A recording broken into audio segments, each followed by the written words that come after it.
Moving on, it's not just your everyday retail investor that's been flocking to the ETF market. Insurers have also been scooping up exchange-traded funds. Last year, over a third of insurance companies actually used ETFs and held 372 million shares. That's a 7% increase from the year before, even as assets under management actually decreased. Todd, what does this say about overall liquidity in ETFs? This is a really interesting trend that you pointed out. Yeah, this is some great data that came from S&P Global that we at CFRA have been leveraging in recent weeks. It's really exciting to see the mega cap insurance companies move more aggressively into using ETFs. Now, it's still a very small piece of their overall asset base, and insurance companies are a very small piece overall, but they gravitated towards the more liquid-oriented ETFs. SPY, which is a State Street product, IWM, which is an iShares Russell 2000-based product. We saw HYG, a high-yield bond product. These are products that are focused more from the institutional marketplace that saw strong inflows, net demand during 2018. That's really going to be a confidence booster for investors when they want to be able to get out, to know that there's a large institutional investor that's on the other side of that trade to execute that. Are you seeing insurance companies invest in riskier areas of the ETF market, maybe those that are less liquid and could potentially pose a systemic risk to some large insurance companies? No, we don't think that's happening. Where it's going is primarily into the more plain vanilla oriented, market cap weighted equity and fixed income products are the larger ones. What's different about what they're doing than the retail investor is they're focusing a little bit more on trading volume and liquidity than they are on expense ratio, which has been much more popular a metric from retail-oriented investors. So SPY saw a strong demand, whereas IVV from iShares and VOO from Vanguard, that all track the same S&P 500 index,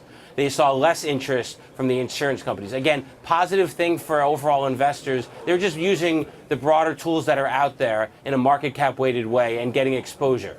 Matt, do you agree that this is a positive trend for investors in ETFs to see, large asset managers like insurance companies really entering this space in a big way?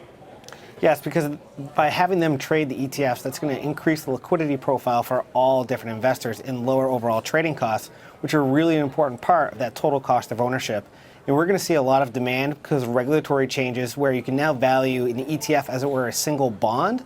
And this is going to lead to more inflows and more assets being grown within the insurance channel, within fixed income ETFs, where I think that's the next leg of growth for ETFs within the insurance space. I was just going to add to that to say we certainly saw fixed income inflows in particular for the reasons that Matt touched on. And we've seen some of the broadly diversified products tied to the Bloomberg Barclays Aggregate Index, as well as HYG and J&K among some of the more popular products that are being used by insurance companies in 2018. Are there other asset managers or other areas within the overall markets that you think could provide yet another leg of growth that haven't really tapped into the ETF space yet, maybe like insurance companies a few years ago, that you think could really even help this liquidity and help bring down the cost of trading even more?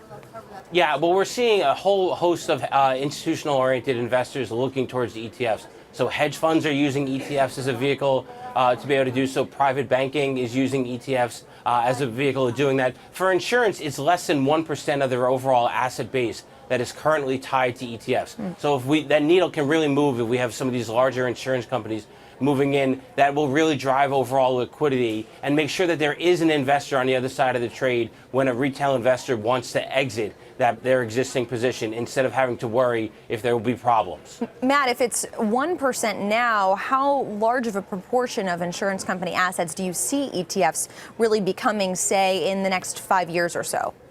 Well, I think the rate of growth is going to continue. We've seen a pickup from 2016 to 2018.